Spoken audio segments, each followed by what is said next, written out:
Hello there. Good afternoon, good morning, good evening, depending on your time zone, your country, your city. We do have people all over the place. It's Richard Geller here with Alan Schnur. How are you doing, Alan? I'm doing well, Richard. It's just been a great week. We just been really active in the real estate markets. We received two contracts on two properties that we're selling, and we're trying to buy a building that we're a complex that we're getting very close on. And what can I say? It's just springtime, and it's never. If you have some buildings, it's a great time to try to sell them. If you want to buy, just get out there and start looking for some good deals. But grass is green, flowers are blooming, properties look great, and you can really get that extra dollar when you're selling a building during the springtime. And I think that we get questions like, well, is it too late? It was like 3 years ago, apartment buildings were like in the basement. They're not in the basement anymore. Am I too late? Did I miss out? How would you answer that? No, no, not absolutely not. So look, I'm active, all right? I own around 1,200 apartment units with some partners. We choose to maybe paint the building and make it look pretty during this time of year to get that extra price tag when we're selling. But there's lots of owners out there that are just walking away from their apartment buildings, leave them in deferred maintenance, don't take care of them, and just want out. So, I mean, no, there's tons of opportunity out there. There's plenty of people that just are hurting from the last 5 years by not investing in their buildings, taking care of their buildings. Maybe their life has changed. Maybe they're going through a divorce. Maybe there's apartment buildings in estates. So, no, tons of opportunity. All I'm saying is if you were thinking about selling, now's a great time. If you were thinking about buying, it's a great time as well because there's always opportunity. You just have to look for it. Well, I think it's actually we're in a period where the interest rates are very low because of the government policy, but we're also in a period of inflation. I think price inflation is anywhere between 5 and 8% a year, and if you really look at that over the next few years, I think you're going to want to definitely be on the right side of this equation. You're going to want to be collecting rents that are ever escalating, ever higher, and paying a fixed payment to your lender because your margins are going to get fatter and fatter, and eventually, it's going to be like silly stupid how much money you're making. Right, we were just talking about this, Richard. We're getting some Fannie Mae loans right now at 4.5%, 30-year amortization, and they're assumable.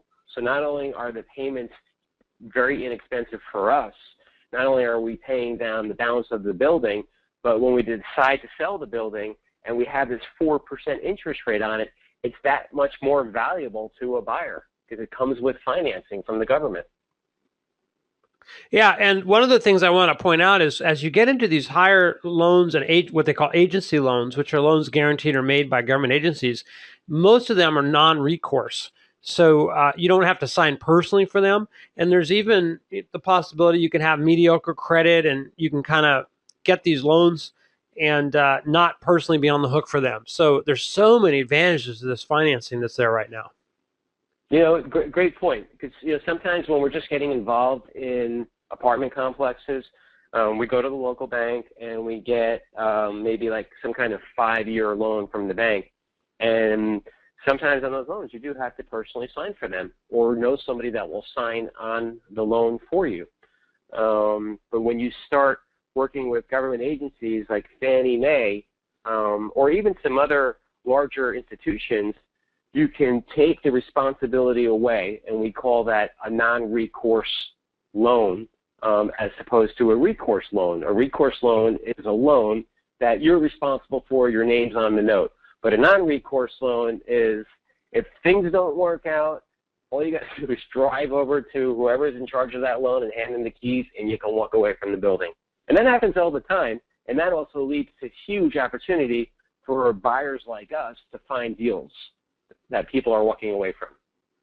Yeah, and the reason they walk away from them is because they get burned out on that property. It doesn't fit in with their idea of ownership. They're neglecting it, and it only takes Mm-hmm. about 90 days to neglect a property for it to really start becoming a huge problem. Yeah, and they fill it up with the wrong people. They put the wrong property management company in there. They stop looking at the financials. They pretend they don't own it anymore. Absolutely. I mean, it's a great opportunity for people like us that are interested in buying apartment buildings, creating cash flow, and setting ourselves up for generations. Some people don't have that vision and they just want out. Yeah, so you're not too late. So let's review quickly what we're talking about here. And what I'll do, let me bring up the property just to remind everybody where we're at here. This is a property that Alan bought recently, and it's a beautiful property, gorgeous property.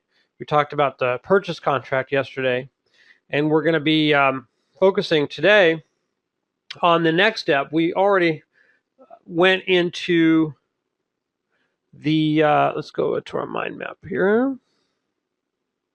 Okay, so we talked about finding deals like this pre-purchase, and then we're talking about the closing, which we'll be covering a lot today.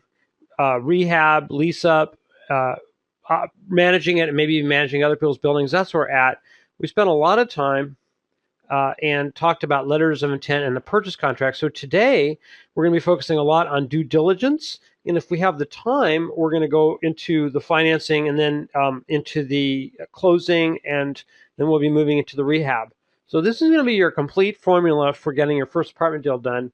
And I have a lot of people have submitted questions on the closing and on the due diligence process. So Alan, you got a letter of intent, and there was an earnest money, a small amount of earnest money that we forked over. Now we got to do some due diligence. And what I'm confused about is how do you get the rent rolls and all the things that you need so that you're not, let's just be blunt about it, lied to or defrauded by a seller? How do you do it so that you make sure everything's on the up and up? Well, what we do, Richard, is we drive over to the property with permission of the owners, and we do an audit. We sit down in the office, and usually the seller will have anywhere from a year to 2 years of records. It's up to you if you want those sent to you or if you want to look at them when you're on property. What we like to do is we look at the leases. We want to make sure that the leases match everything that the owner says is real. What sometimes we do, we actually take the lease. We might even just walk over to one of the units and just check the unit and verify that that particular person's living in there. And sometimes we want to take the leases, look at the market rent. If the lease says someone's paying $550 a month, well, then we want to go back into the financials and see cashier's checks coming from that person, $550 a month. So that's one way of verifying the owner's information, and we call that a lease audit. I think it's very important because, look, you're buying the income stream. That's what we're doing. We're buying the income stream, which helps us determine the valuation of the building, the complex that you're buying.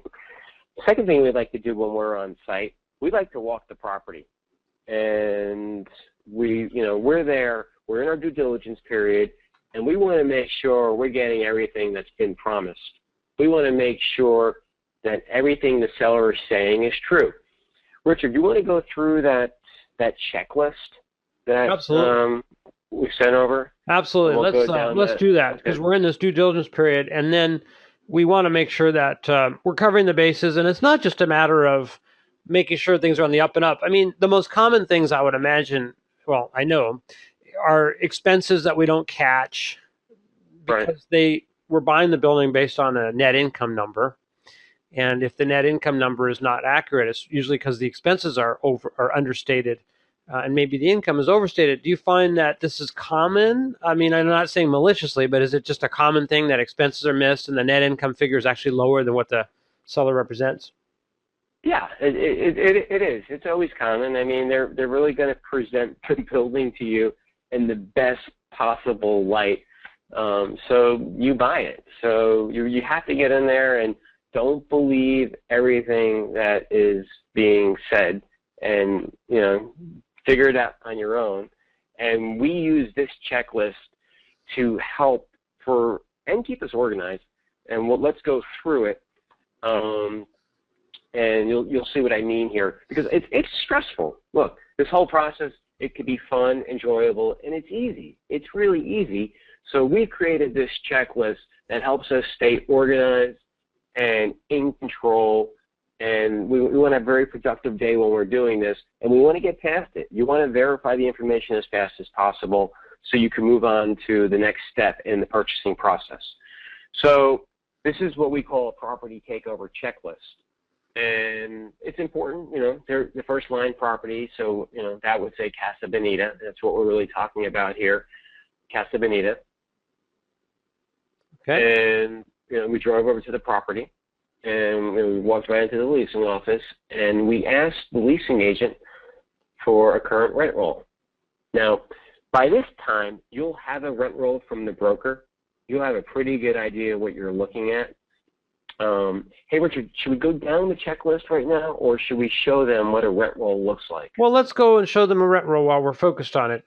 We talk about a rent roll a lot, and maybe people haven't seen one, so sure, that's a good idea. So, as far as a rent roll is really just it's basically just a list of names of people that live in the building, what unit they live in, and what kind of rent they pay. There's lots of different software products out there. There's hundreds of software products out there that you can generate rent rolls on. It's almost like an Excel spreadsheet. So let me show you what we're looking at here. Casa Bonita rent roll. I pulled this May 16th, and you can see on the upper left-hand corner unit name and unit numbers. So we'll take unit 101. We blacked out the resident's name for their privacy. Lease expiration. Third column right now, lease expiration. It's telling us that this lease is going to expire on January 1st, 2013. Right now, that says month to month, which means that person needs a new lease because they're going month to month. And what we normally do is we might charge an extra $25, $50 to $100 a month. People go month to month for whatever reason. Looks like they moved in, next column, they moved in at December 31st, and keep going over. Let me ask you a question, if I could back up a second.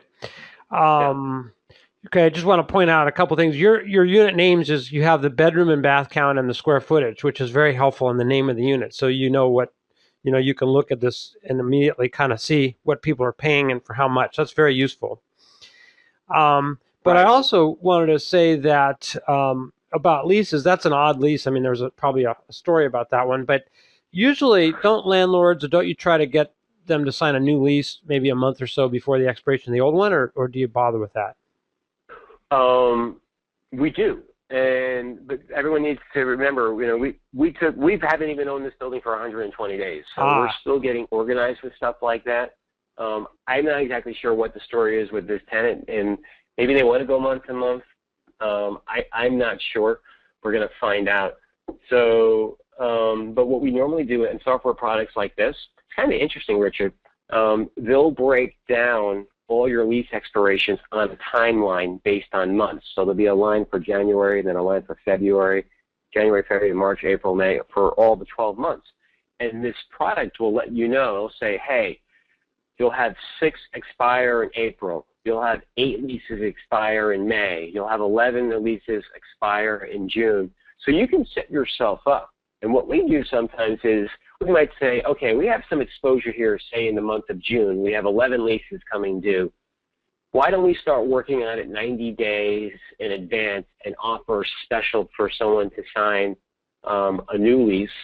Or what we'll do is try not to have any more leases expire in that month the following year. And we might say, let's get someone to sign a 15-month lease or a 16th-month lease so we can spread out the risk. Does that make sense? It does. Now, tell us why a lease is important. I mean, if they're paying their rent month to month, why do you care about having a lease? A lease is important for the owner of the property, and it's also important for the person that's living there. It protects everybody. It's just a set of rules that everybody can agree on. If there's a disagreement, that's definitely one purpose. A second purpose is, if you end up in eviction court, I don't think any of our listeners will end up in eviction court. We're going to show you how to hire people to take care of that. And by the way, the property manager will take care of that for you. The judge wants to see the lease. The judge wants to say, okay, these are the rules.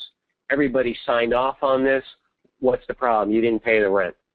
But if there's no lease and the judge doesn't have a set of rules, it makes it harder for him to interpret really what's going on. Because quite frankly, sometimes the judge doesn't care what's going on. The judge wants to see 2 signatures and the rules, and that's all there is to it. So he kind of just ignores all the excuses and all the stories that, quite frankly, aren't important for a judge to make a decision. So lease is important for everybody. But the other thing is, it makes the property more valuable when you have leases signed. Thank you. Yes, it makes it more valuable because, again, it's a guarantee of income and an income stream. And if one of your tenants skips or leaves early or doesn't make a payment, well, you have the right to go after that money. And of course, nobody wants to buy a building where leases aren't in place because everyone can just disappear overnight, and then the new owner would have no recourse, no way of getting his money. So it just protects everybody, owners, buyers, sellers, tenants, property management companies. Always have a lease. It's good. So yeah, month to month. But even on the month-to-month lease, by the way, there's still a lease in place, but that particular person has the 30-day right to just leave. And you also have, as the owner, you can give them 30 days to leave too. Whereas with the lease, you have a little more of an obligation in the lease, depending on what it says. You can't necessarily just get rid of somebody. Right.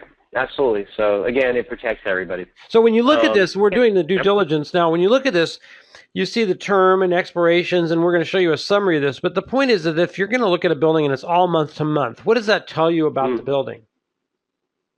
No, it tells you that it's not being run efficiently. The owner doesn't really care what's going on. And I mean, who would want to own a building where everybody can move out legally 30 days later? That's no way to run a business. Right.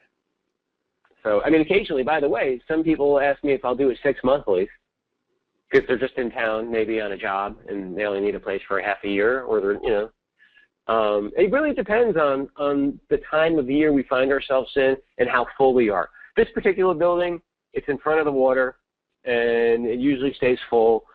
I want 12-month leases, maybe even 24-month leases too. We're looking into that right now.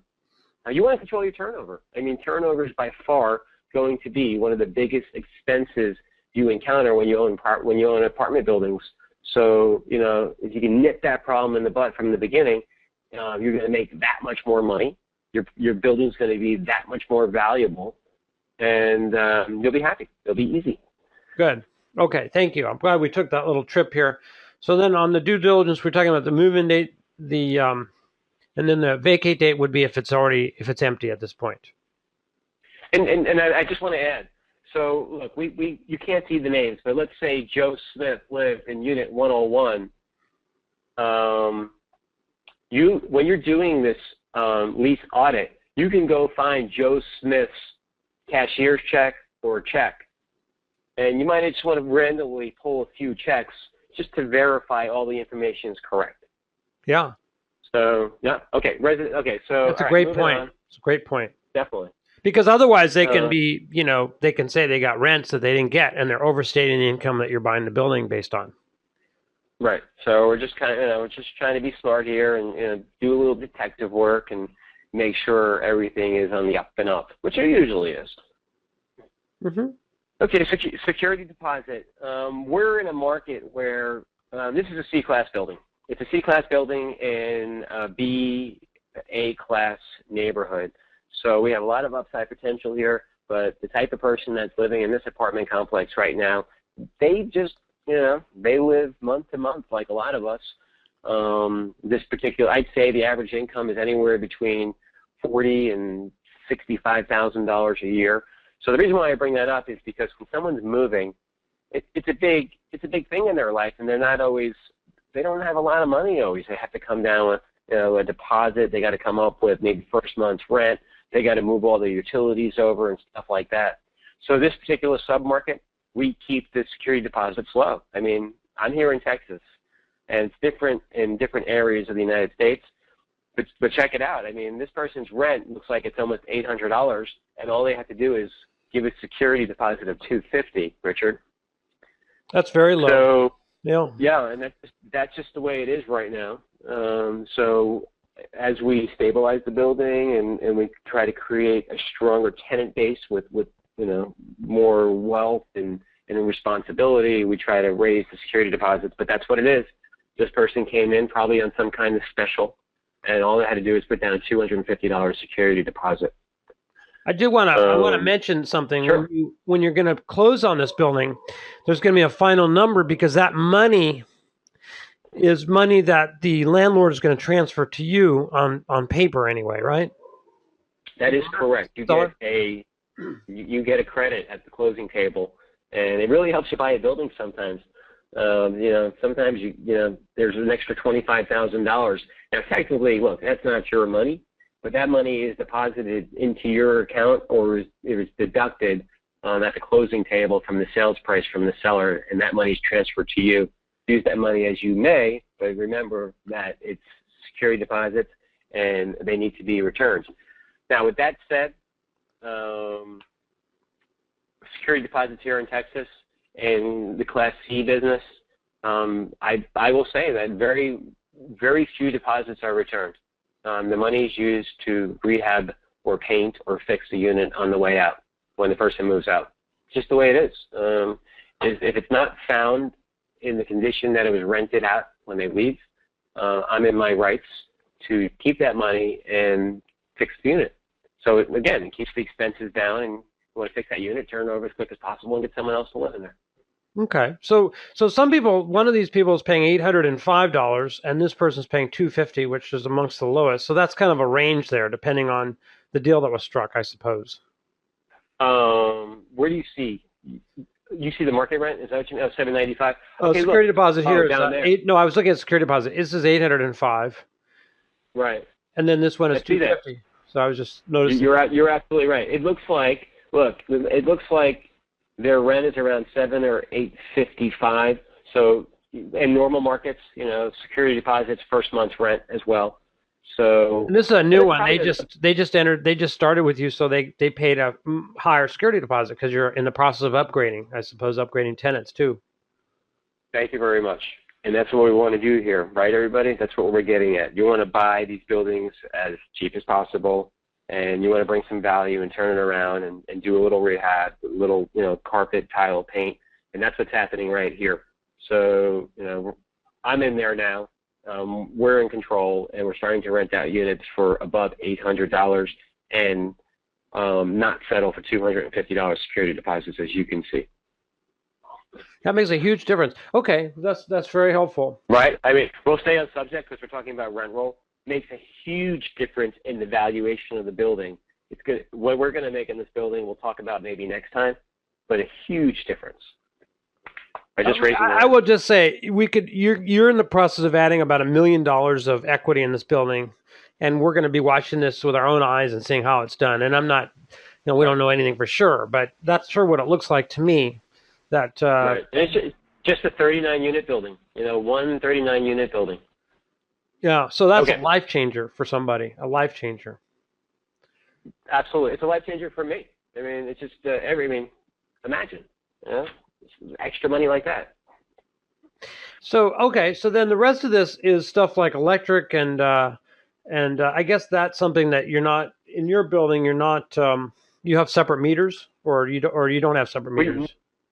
We have, this one's a little interesting. There's one structure that has 6 efficiencies, and that one structure is an old bills paid deal where 6, so I pay for the electricity for just 6 of the 39 units. Yes. And currently they were getting a sweetheart deal before I got there. It's about to change. Okay. And those are these small ones down here that we can see. They're 450 square foot efficiencies. Yes. Okay. Yes. Got it. So look, there you go. By the way, see the market rent is $500, Richard? Yeah. We're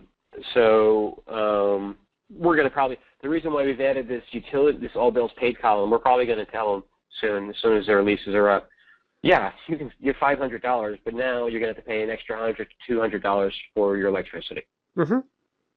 So we're looking to maximize every single income stream as possible, make as much money as possible, because as you stick with us, everybody, we're going to show you how every dollar you make is going to be worth $10 more.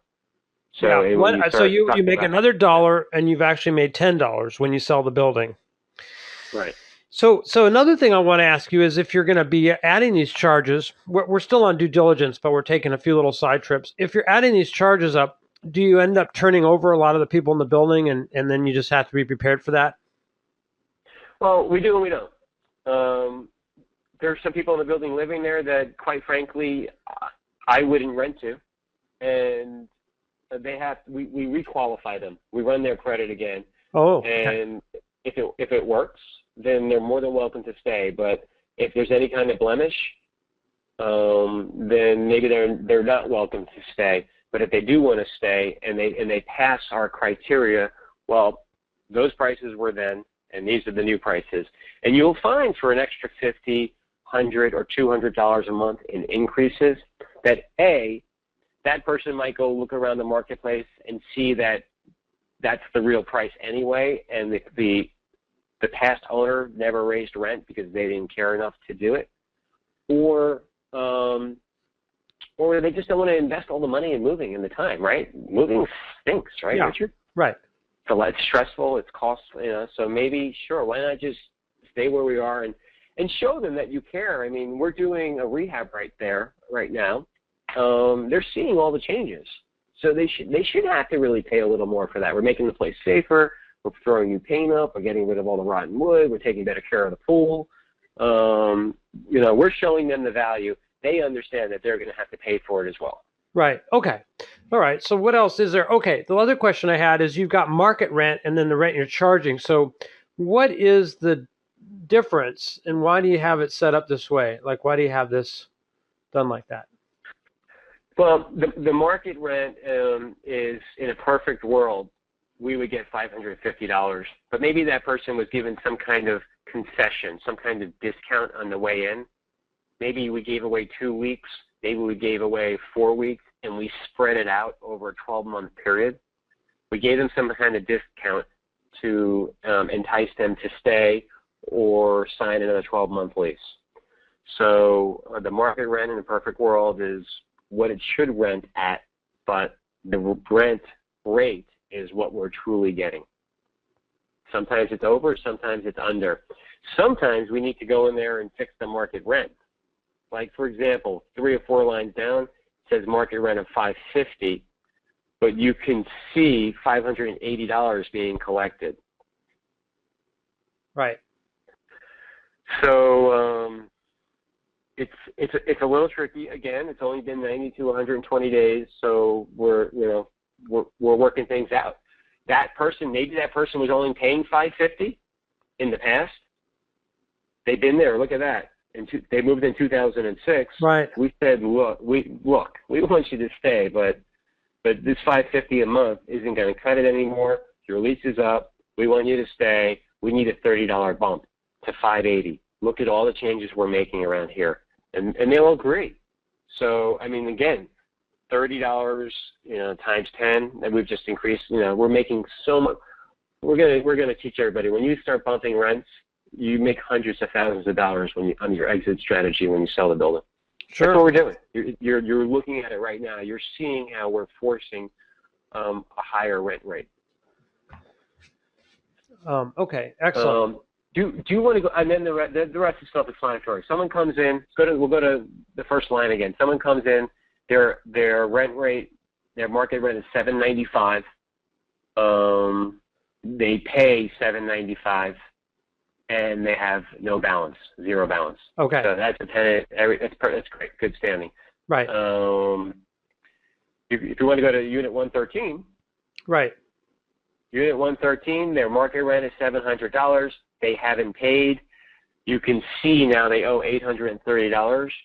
Late fees are kicking in, whatever they are. If it's $50 for missing the first $50 charge for being late, and then $10 or $20 a day, it's accumulating, and it accumulates every day.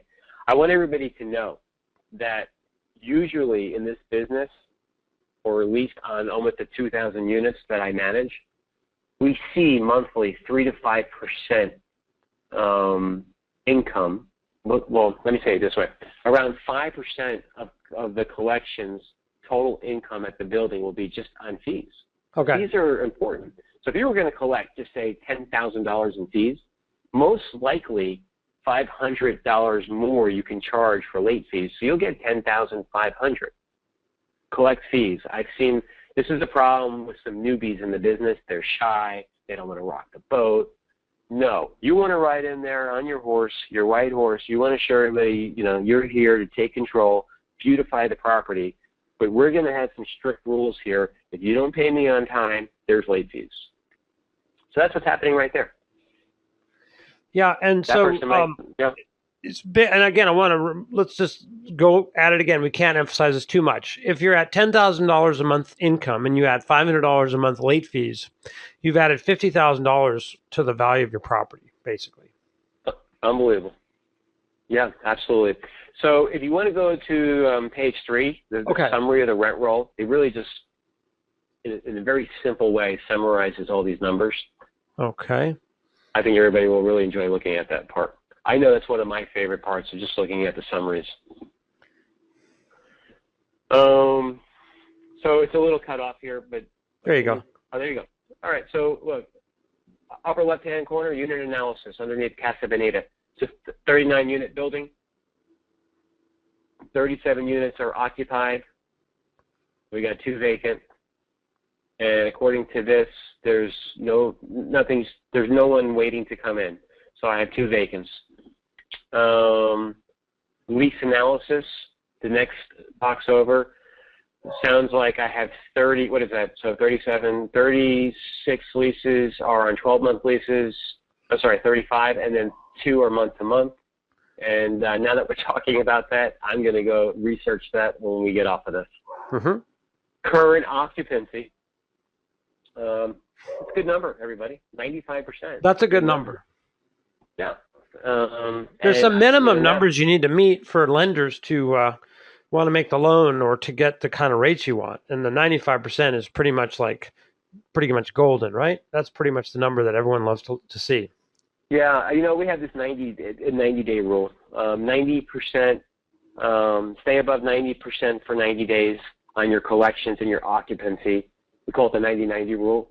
And your refinance will go real smooth, so you can get that loan that you really want when you're refinancing. So let's repeat that. Let's go carefully on that one. That's a big one. 90-90 meaning that if you look back in the past 90 days, that you've got 90% or better occupancy. Yes. Okay. And that's what you want to see. Now, you're not going to see it when you buy the building, but you sure want to have that when you're running the building. Absolutely. And then as you bump these rents, it just all comes together, and you've increased the value of the building $500,000 to $1 billion, and you can borrow that much more money. It's a great formula. Good. And then, hey, so current occupancy is 95%. And then economic occupancy, let's talk about this. The difference between current occupancy and economic occupancy.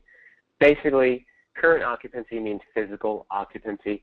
How many people physically live there? And 95% of the units physically have people in them. Economic occupancy is of the 95% of the people that are there, how many have paid? 95% of the people have paid economically as well. So, I'm sorry, I've collected 95% of 100% of the money. So lenders are really interested in that as well, because you can be 95% currently occupied physically, but if you only collected 60% of the money, it's a red flag. They're worried. Why is that? We don't have that. We've collected 95% of the money. Did you get that, Richard? So basically, economic occupancy are the percentage of people that are paying your rent that are actually paying their rent. Right. Yes. Now, I noticed on the rent roll we were looking at, there was a person or two that were late on the rent. So why is that number still 95%? Because I still have 5% of the money outstanding. So let's just say, next column over, the rent. $23,510.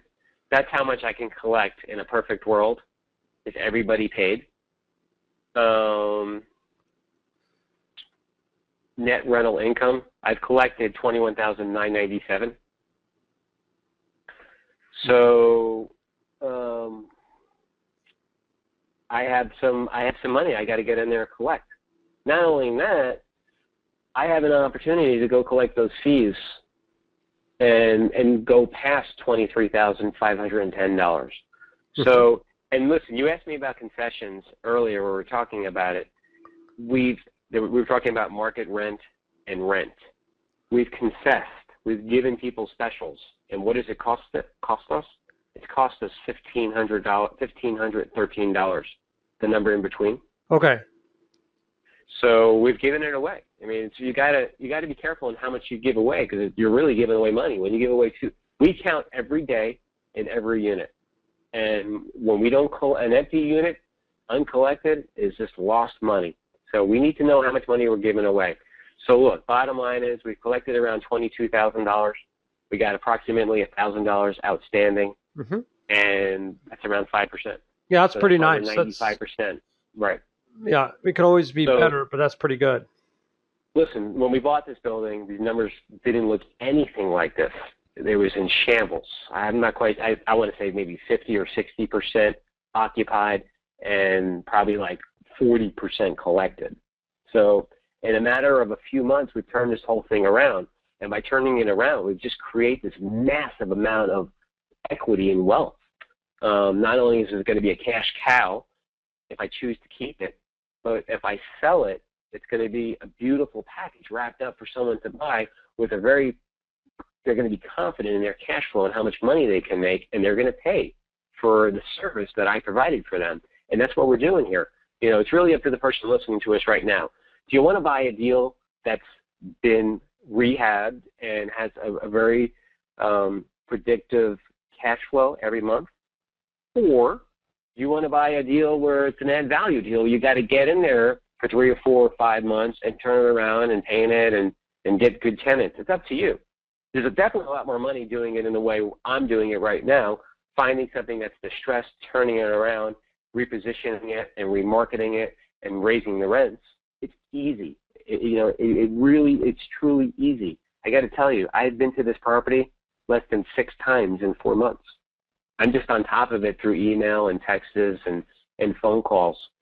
Okay, so that's really the rent roll. You know, we started talking about due diligence, but let's go back to these are things that our listeners need to know when they're doing their due diligence. Yeah, so that's great. So let's go back to the due diligence that we were talking about. So we really covered rent rolls and a lot of other things. It was really excellent. What are these? Maybe you can take us through each of these other things. Okay, so listen, when you're about to take over a building, an EIN number is their tax reporting number to the government. So you want to know what their EIN number is to make sure that everything is okay. And I would suggest at this point in time, you go get your own EIN number as well, and start your own LLC. I know, Richard, you have, I think, lots of courses on that as well. Yeah. But it's time to, you for a few $100s, you can get an LLC on the internet. So, well, you want to put that on the document that you're going to be making the offer on, and have we call a single purpose entity, or you want to have an entity that you're buying through, which is yes. Okay. And I want to make sure for the building that I'm about to buy, I want to see the seller's EIN number and make sure maybe it matches up to his taxes. I want to make sure the seller is who he says he is. I mean, that's all going to be discovered when you're working with the title agency as well. But it just helps verify everything. We're in due diligence. Just show me the proof. So EIN forms, vendor contracts, very important, because sometimes vendor contracts follow the property, and it doesn't matter who owns them. So what are some examples of vendor contracts? Let's start with washer and dryers. There's a vendor contract on the majority of my buildings that follow the building. Has nothing to do with who owns it. And for example, I have some buildings where like 75% of the income collected in the washers and dryers goes to that vendor. I don't like that contract. I'm trying to negotiate it, renegotiate it. Okay, so washer and dryer contracts, get a good look at them. Sometimes, maybe just like lawn cutting and stuff like that. Usually those don't follow the building, and you can fire anybody you want. But you want to know what vendor contracts are outstanding. Maybe the prior owner has contracts with plumbers. Maybe there's an electric contract for electricity. Normally, that stuff will all come to an end when ownership changes hands. Just as a red flag, remember that there's a few contracts that go along with the property. Again, washers and dryers are one of my biggest concerns. You might want to keep a bunch of the vendor contracts too. It really helps the transition easy. There's a lot of times where I keep the same people that cut the grass, or the plumbers. They're very familiar with the property, and I like their rates. Or you might want to see who the building buys their paint from, and talk about the rate and the discounts. You might find the building gets plenty of discounts because the owner that's selling it to you is part of a larger network. So you can leverage off of the owner's network and hold on to those discounts. I know the last few buildings that we bought, we do a lot of internet marketing, and sometimes that could be costly. But some of these buildings we bought came from people that owned 5,000 or 10,000 unit portfolios, and we were fortunate enough to leverage off of some of their relationships and keep the same contracts in place. It ended up saving us a lot of money. Pest control, thank you. Pest control contracts you might want to keep in. Again, you're going to find that there's probably around 10 to 30 different vendors that help service your building. So, if you have the time, you want to start all over and bring your new people in, then so be it. But if you want an easy transition period, you might just want to call everyone up and say, hey, I'm the new owner. I want to make it very clear that any outstanding invoices do not come to me. They're not going to get paid. And I'd like to talk to you about the way you service the building right now and your pricing. So very important to check in with new vendors when you buy the building, introduce yourself, and go over pricing. Because I've seen that get out of control too. Yeah, that's a biggie really, because you bought the building vendor based on contract. balances that are owed to everyone, and that's frozen, and you're not you don't owe that money. The seller owes that money if they're outstanding invoices, and I could see that being an issue sometimes. And as the new owner of the building, you have some leverage. First of all, you let them know that legally that's not your bill. But secondly, if you want to do business with me, don't bug me about what someone else owes you, and let's see if we can work together. Because obviously the vendor wants to continue to service the apartment complex. Current leases, well, we just talked about basically the rent roll and verifying current leases against who's really living in the building. Maybe you actually physically take that paper lease that the person signed and compare it against an Excel spreadsheet that has the unit number and the person living in it. You find sometimes that you have people living that the paper lease with the name on it doesn't match the lease that's in the computer. So you got to really figure out you got to get to the bottom of it. Who's living in the apartment? You might find that you don't have any paperwork on the person living in the apartment, and you might find that you want to keep that person. You run their credit. You run their, we pay $35. Actually, I think we pay around $15 for a service that runs a police report and runs a credit check, and we charge $35. And if it all works out, then we have that person living in the apartment unit that we don't have any paperwork on. We have them sign a new lease at a new rate. That's fantastic. That's a win-win situation for everybody. That person doesn't want to move, and you want to keep your building full, and you want to raise rents. Easy way of increasing value right there, current leases. Next on the due diligence, previous year's income and expenses. Well, that's a loaded topic, but basically you're buying the building on what the owner said it made. So he needs to produce, or she needs to produce documents to you explaining, what the building made, proof. So, if they said they made $100,000 last year, well, show it to me. Show it to me on paper. And you're going to get help on that, and your broker's going to help you on that as well. Personal property inventory. This is a big one, Richard, because I've seen properties change hands so many times, and what happens is the owner take stuff with him on the way out. So I make it very clear when I go into a property during due diligence, I want to see the shop. And the shop is where all the supplies and materials are, because that's property of the complex. So I'm looking for sewer machines. Not everybody's favorite subject, but they cost between $1,500 and $5,000. That's included with the asset. That stays. So you want to make sure that goes on the inventory list. Sometimes properties have nice power washers. I mean, those could be a few $1,000s. So there's a lot of machinery that you want to make sure that stays with the property. And there's miscellaneous things from I don't know, from paint supplies, paint brushes, electrical wiring. You want to make sure it all stays. You want an inventory list. And believe me, the person selling that complex will be more than happy to give it to you if you ask for it. But if you don't, you might find some of the more expensive machinery disappearing just as you take over. So that's the personal property inventory list. It could be somebody else is taking it, someone working for them. But they're responsible for it. Thank you. Sure, the people working on site, they know what's happening. They might feel like they're about to be out of a job, or they're concerned about their future. They think no one's looking because there's a lot of commotion. They take it. And if that's the case, well, obviously you don't want that person working for you if you ended up hiring them. But secondly, you can go after the owner for a little discount. I mean, if a $5,000 piece of equipment disappears, and you're expecting that, and it's not there during the closing process, well, the owner's going to have to buy you one, right, or reduce the purchase price of the apartment complex. Right. Deposit list, security, and pet deposits. We talked about that when we went over the rent roll. Pet deposits are becoming let's say they're becoming unpopular now, only because when we take a pet deposit, we're not calling it a pet deposit anymore. We're just calling it like a pet payment or a pet down payment. We're not refunding the money. That's all there is to it.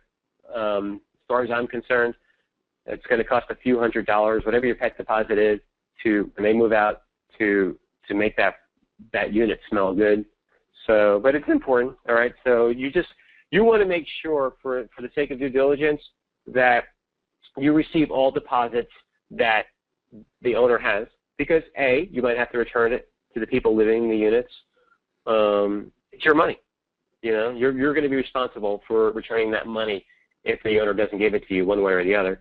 And you will receive a nice, I can't even tell you how many closings I've walked into where, I wasn't expecting an extra $20,000 or $50,000 in credits, and they came from security deposits.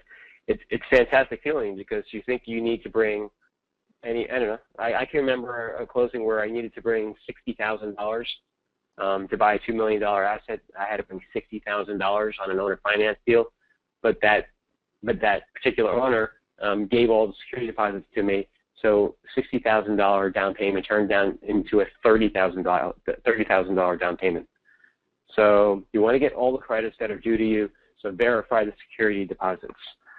So that's really the financial or part of the due diligence. You want me to keep going here, Richard, or? Let's see. Maybe not. Maybe we don't want to overwhelm people.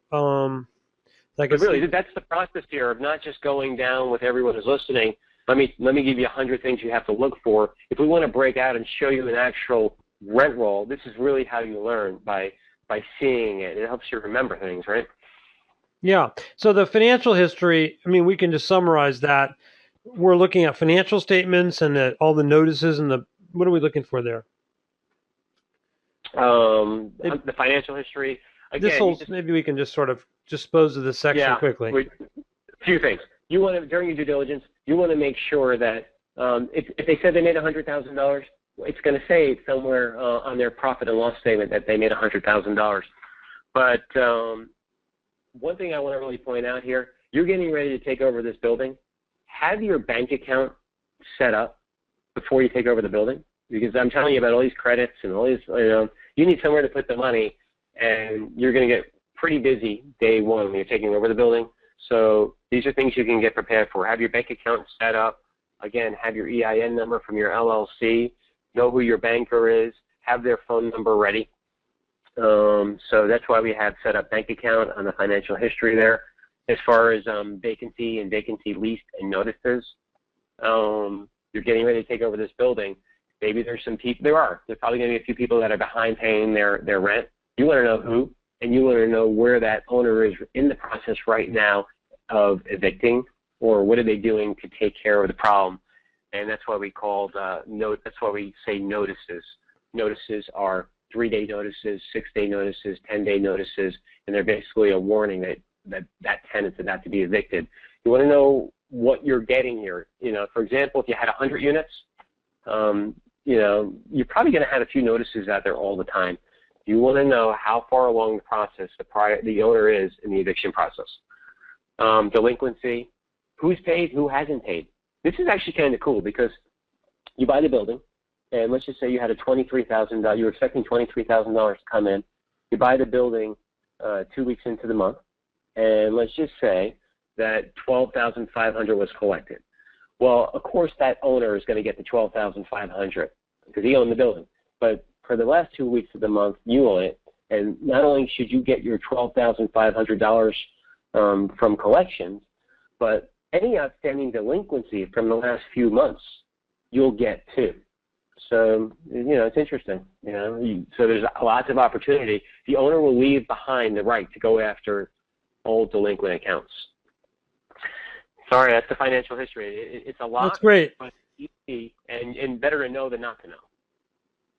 Okay. Let's go back to this and finish up on our due diligence. We're almost finished for today. What kind of inspections do you pay for a roof? Do you pay for a contractor to go in? Do you check the boilers or HVAC? Do you do any of that kind of stuff in due diligence? I do. So I don't pay. I bring them with me. They're more than happy. They know you're serious. They're more than happy to go give you an estimate and their opinion. So we have our plumber. We have a plumbing company go over. They look at the boilers. We have an electrician go in there. They give us their opinion on what might need to be fixed. This is all your due diligence. You might want to bring in. You might want to bring an inspector over. You can hire one for a few $100s and get their opinion. Or you know, one step further, Richard, you might want to go to the city and tell the city, hey, look, I'm looking into buying this building. You know, can I talk to somebody that's visited recently? Mm-hmm. And it's fantastic. Oh, okay. So do all your inspections, either talk to the city, but you don't need to pay people to help you on the due diligence. They should be more than happy to come along for free. I mean, we've had painting companies go in. We've had carpet companies go in. We've had tiling companies go in. We've had sheetrock companies go in. Depending on what you think you need to do to that property, call them up. Say, look, you know, I want to know what you think. I want to know what it's going to cost. And I want to know how long it's going to take. Mm-hmm. So, again, this is due diligence. You want to decide if you want to buy this thing or not. You're not obligated. Good. And are there red flags where you would actually walk if you see these things and where you have in the past? Yeah. I mean, so if I bring a plumber in there and, you know, we think we're there just looking at the boilers, but the plumber says, let me take a look at all this piping. You know, I have some concerns here. And then we find that, you know, there's just a massive piping problem, you know, and no one told me about it. Not only would I be upset for not knowing about it, let's say it takes an extra $10,000 or $20,000 to correct the problem. At least we could bring that to the seller's attention and say, look, here's the situation. What do you want to do? Do you want to reduce the price of the property or not? And if they say no, you're buying it as is, and you're not happy with what it's going to cost, then walk. Mm-hmm. So due diligence, you know, it's the hood of the car. You're picking up the hood of the car. You're looking at the motor, and it's either going to be exactly what you thought it was going to be, and if it's not, then go get some credit. Go get some discounts from the seller. If he doesn't want to do it, you don't want to pay for it, walk. The best deal, there's some saying out there, the best deal I've ever done is not doing the deal at all. Yeah, I agree. Now, take that with a grain of salt, right? Because we want to get people off the fence here. I mean, it's so important that someone takes action, but don't go buy the first property that jumps out at you, right? Well, you don't want to be running scared, but on the other hand, you have to have a position of power in this thing because if you don't, you're going to get walked all over. Well, here's a good breaking point. So let's do this on the next time we get together. We'll talk about financing and we'll talk about the closing process, and hopefully we can get into the rehab issues. Awesome, because again, the painting's going on at this building that we're talking about right now, and we're going to be able to look at some before and after pictures, and I'll be able to show everyone how we're increasing rents because of what we're doing. And I hope, if not next week, we'll be able to go into the value, the actual money that we're increasing, and everyone can see hundreds of thousands of dollars that we're increasing to the value of the building. Good. Hey, thank you so much, Alan, and thank you, everyone. We'll see you next time. Fantastic. Thanks, everybody.